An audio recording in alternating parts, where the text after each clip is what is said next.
The footballing world and the world in general mourns as today is a devastating day. A plane carrying the team, Chapecoense, who play in Brazil's Premier Division, a real Cinderella story which we will touch on as we get further through this story, crashes as it heads to Medellin.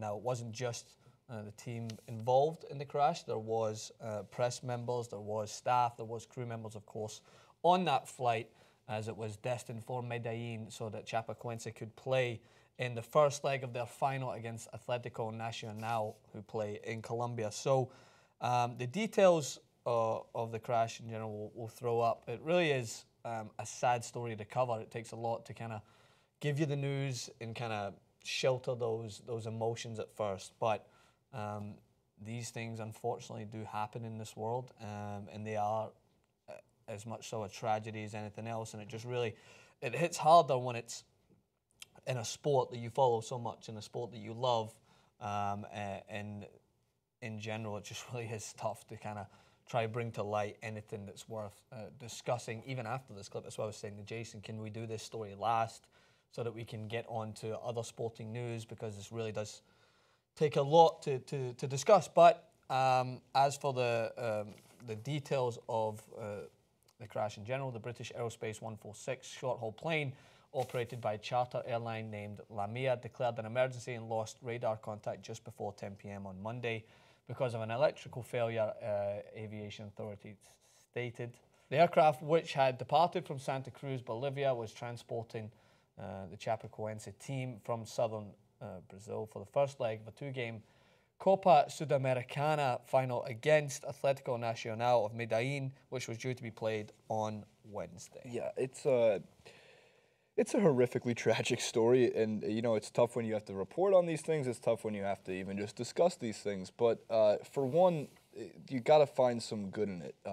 Not everybody on that plane, fortunately, was killed, including Alan Rushel, who is a Columbian defender and defender for Chapecoense, who I found, interestingly enough, was one of the guys that actually took this Snapchat, a couple Snapchats, and this has kind of been going viral around the internet, before the plane even took off. We have that video here, courtesy of Alan's Snapchat. Virginia, estamos chegando, Colômbia. Estamos chegando, é vídeo, rapaz. I mean, it just showed, the plane itself was carrying also passengers, I don't think, related to the Chapecoense team at all. So a lot of innocent lives lost. It's not just Chapecoense and reporters and just in general, innocent lives lost. One of the things that I thought was remarkable, at least, was the ability for the internet and how many people can share a positive message in such a terrible, terrible tragedy. For one, I think you mentioned to me before, PSG has donated $40 million. Dollars equivalent, roughly. Euros, yeah. Euros to the Chapecoense team. There's going to be badges, obviously, I'm assuming all weekend long. You're going to see it even in the Copa del Rey tomorrow. And, of course, the Atletico Nacional of Medellin, manager and owner, stated that they would like to give the title to Chapecoense regardless, because obviously no game could be played. Lastly, I thought the nicest thing I saw was their Facebook page. Chapecoense Facebook page posted, like, let us remember these warriors like this, and it was the celebration that took place after the last victory. We have that here.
So, again, it's tragic. It's not the first time even an air disaster has claimed the lives of a sporting team almost in its entirety. There was the Munich air disaster. A Marshall football team, American football team here in America, had an airline disaster years ago. So tragedy happens. It's so unfortunate. It really is. And I wish I could do something. I wish you can be more helpful in these situations. I wish there was a call to action to be more helpful. But what you can do is remember them for being a truly Cinderella football team. And Francis, I think you have more information on that. No. Yeah, they are a remarkable example of hard work, resilience, dedication to the sport. And as you mentioned, there's a lot of clubs that are really coming together to showcase how much the footballing community really is one, hurts when something like this happens. The Football Association for Brazil have vowed that they will designate players, loan players, in order to prevent this team from being relegated, because this is a team that from 1979 to 2014 were trying to get into the Premier Division of Brazil's Football Federation, and they got there in the summer of 2013. Finally, they got into the Premier Division. Yeah, Serie. They were from Serie D. They had a brief spell, but they were majorly trying to get back in to the top division, which they did in 2013. They were overcoming each obstacle faced. Each time they played an opponent who was superior to them, they had a never say die attitude that really was remarkable. Team chemistry that you can see from that really haunting video. Not haunting in a way that I don't take enjoyment in watching a team really get into a moment, but just to see those faces, to see how happy they were to go on and push past each obstacle, and then to see such a remarkable team really face the worst tragedy imaginable. It's hard to swallow. It's hard to imagine. But as you mentioned, Jason, they were chasing a dream. Every single quote that has come out from club directors, even from one of the boarding officials on the aircraft as they were going on to board the flight, said that each of them were wishing each member of the crew well, and saying that they were going to pursue a dream and they were going to make that dream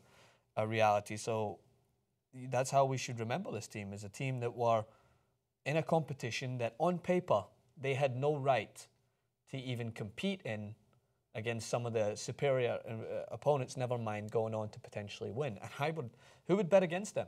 Who would bet against that team that they couldn't go and win this competition? Coming up against a team like Atletico Nacional, who Colombian team known worldwide for being a tough opponent, playing in Medellin. This team had something that none of the superior opponents could really touch, and that was heart, and that was team chemistry. They were a family. They were a team that will live long in the memory as a team that was remarkable for the world of football, and that really we should all remember as a great example of what it's like to bind together through tough times, financial difficulties. The small business owners came together to salvage this team from liquidation, give them the chance to push forward and potentially go on to greatness. And I think they would have. They were great. They are great. So hopefully they go on to push forward in the future. And our thoughts are obviously with their families. I think the biggest note is, for one, obviously make sure the team stays in that division, whichever way possible. 40 million euros from PSG is actually a tremendously generous way to look at it, and it's progressive, and they should. Authorities in Chapeco declared 30 days of mourning and canceled the official festivities planned for Christmas and the New Year. Chapeco is located in the southern state of Santa Catarina. The governor of the state said it was a time of great pain for sport in Santa Catarina and in Brazil. Chapecoense was the first team from the state to ever reach the final of an international competition ever. So it just kind of shows, in general, what it meant. And again, it's like a lot of people are going to look at this and go, they might not have heard of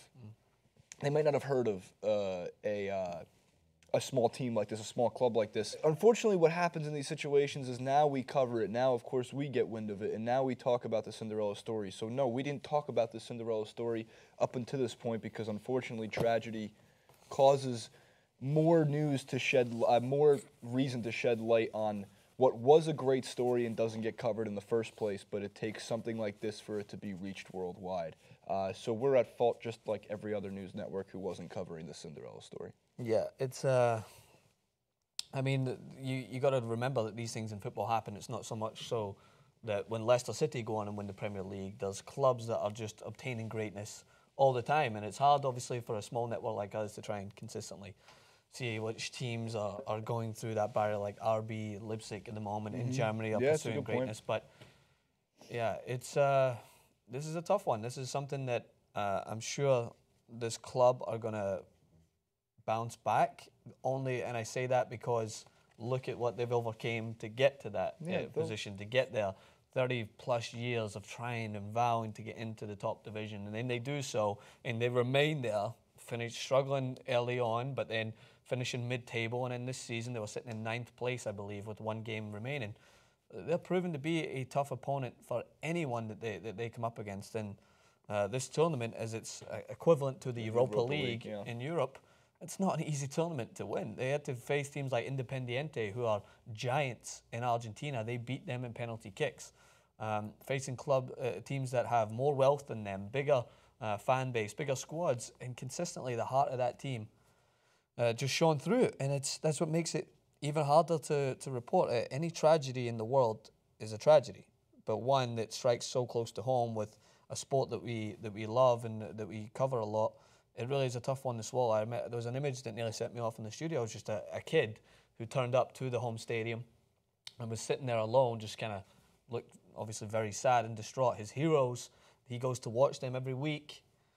No longer like a team now that's been kind of torn apart through this devastation. So we only hope that a lot of the clubs bind together to get this club to where they really should be and deserve to be, and of course to help donate to the families involved, the crew members involved, all of those passengers. We're not forgetting that that there were, as you mentioned, civilians on that flight. Of course.